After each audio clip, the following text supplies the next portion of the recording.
Hey everyone, Brian and Jeff with Workshop Addict, and today we're going to take a look at Milwaukee's Fuel 10-inch dual bevel sliding compound miter saw, model number 2734-20. This is a bare tool, so we use the 9.0 amp hour battery to test it, along with the 5.0 amp hour battery. Let's go through some specs of the saw, and then we'll walk you through the saw in its entirety. The saw has a 4,000 RPM no load, maximum bevel of 48 degrees, and maximum miter from 60 to the right and 50 degrees to the left.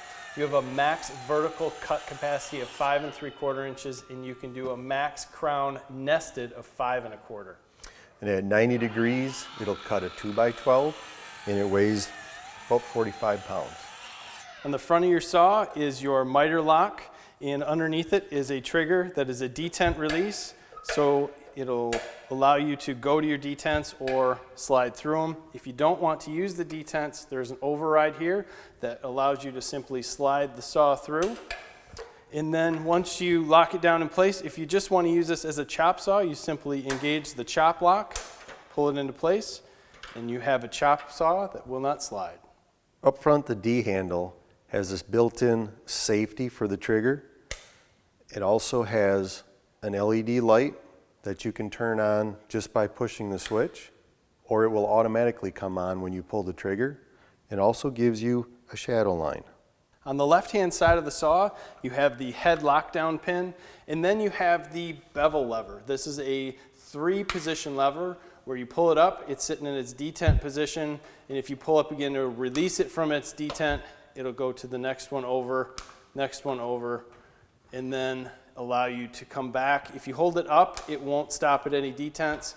If you allow it to sit in its neutral position, it will stop at all the detents, which are 22.5, 33.85, and 45.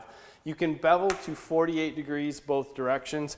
I really like this setup back here. It makes it easy and very convenient to adjust.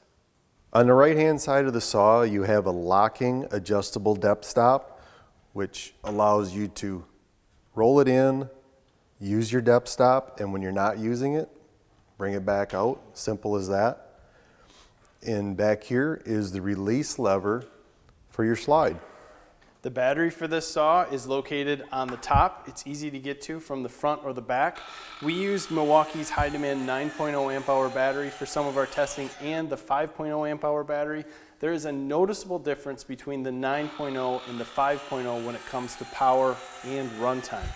Also, there is a long area, a chute per se, for the dust to travel to come out to the dust bag and back, which has a 1.5-inch port. Dust collection on this is fairly mediocre because of that long run to get to the dust bag.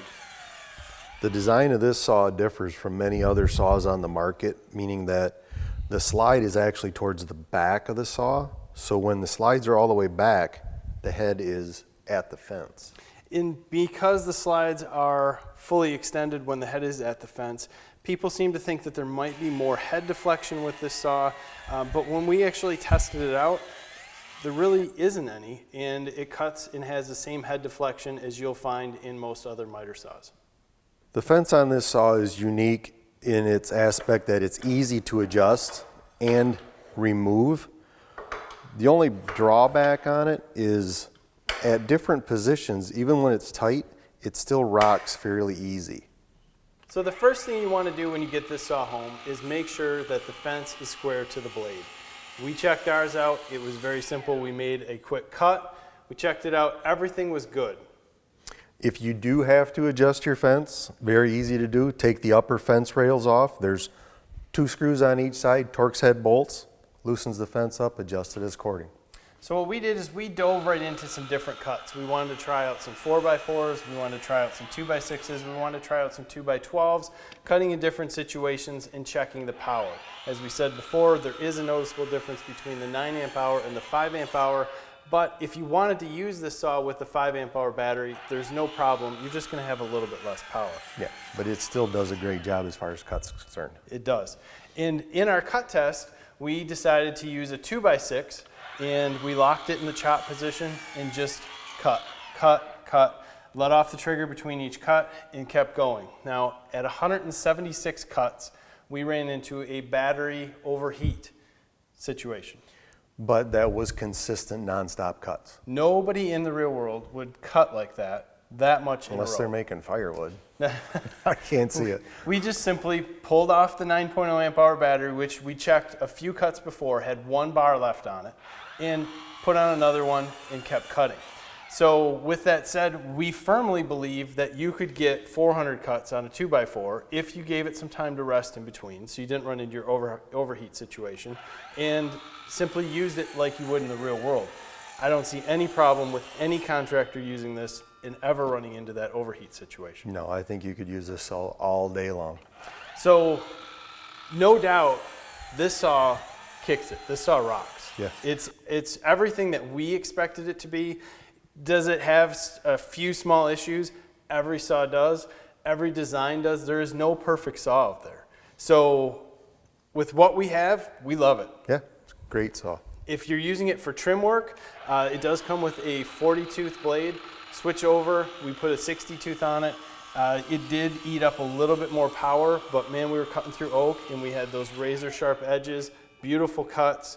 The actual head deflection test, and we did some other testing to make sure that the 45-degree angles were perfect. Everything came out excellent on the saw. I'd highly recommend it. Stop over to Workshop Addict. We can talk about this saw more. Also check us out on social media. We do a lot of giveaways and have a lot of cool stuff out there. Thanks for your time, guys. Have a great day.